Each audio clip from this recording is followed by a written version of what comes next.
बद्रीनाथ धाम का मंदिर उत्तराखंड के चमोली जिले में अलकनंदा नदी के बाएं तट पर नर और नारायण दो पर्वतों के बीच स्थित है।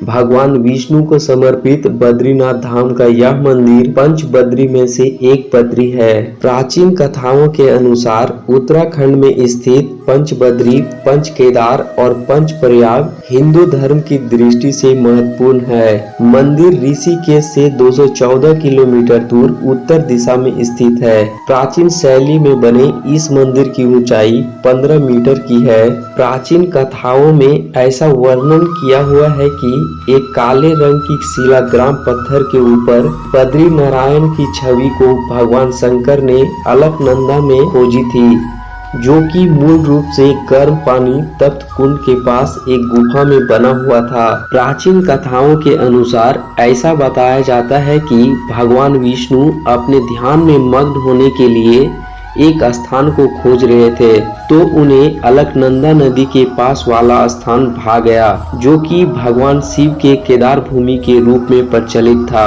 ऋषि गंगा और अलकनंदा नदी के संगम के पास भगवान विष्णु ने एक बालक का रूप धारण किया और रोने लगे, जिसे वर्तमान में विष्णु चरण पादुका के नाम से जाना जाता है। बालक की रोने की आवाज सुनकर शिव और माता पार्वती उस बालक के पास आ गए और बालक से पूछा कि तुम्हें क्या चाहिए।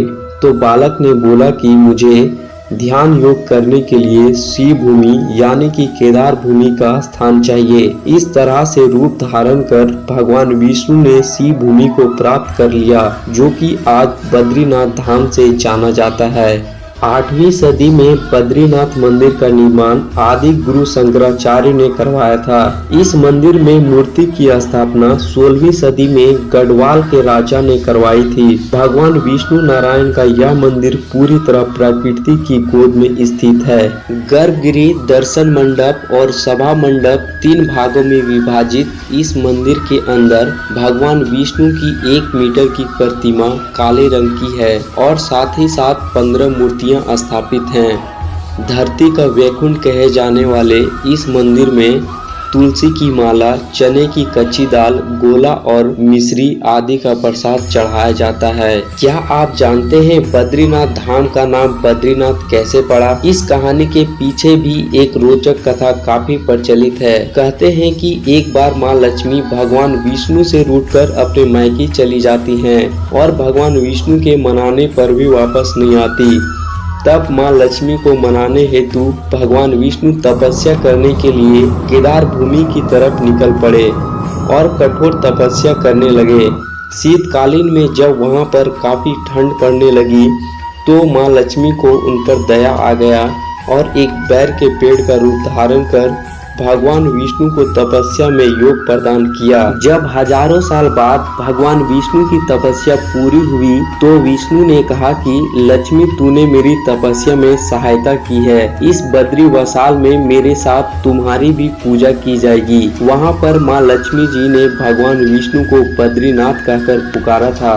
बद्रीनाथ धाम के कपाट प्रत्येक वर्ष अप्रैल मई में खोले जाते हैं, जिसकी तारीख बसंत पंचमी के शुभ अवसर पर तय की जाती है और अक्टूबर नवंबर माह में एक भव्य समापन समारोह के बाद मंदिर के कपाट को 6 माह के लिए बंद कर दिया जाता है, जिसकी तारीख विजयदशमी पर तय की जाती है। सर्दियों में बर्फ गिरने के कारण मंदिर को 6 माह के लिए पूर्ण रूप से बंद कर दिया जाता है और भगवान बद्री की विशाल पूजा अर्चना जोशीमठ के नरसिंह मंदिर में की जाती है। धाम की यात्रा करने के लिए अप्रैल और जून और सितंबर से नवंबर माह का सबसे अच्छा समय होता है, क्योंकि मानसून के समय यहाँ पर अधिकतर बारिश और भूस्खलन का खतरा रहता है। इसलिए इस दौरान यात्रा करना काफी कठिन हो सकता है। दोस्तों, कैसी लगी वीडियो हमें कमेंट करके जरूर बताना। वीडियो अच्छी लगी तो एक लाइक जरूर देना। चैनल आपने सब्सक्राइब नहीं किया तो प्लीज चैनल को सब्सक्राइब करके बेल आइकन दबा देना। Thank you guys.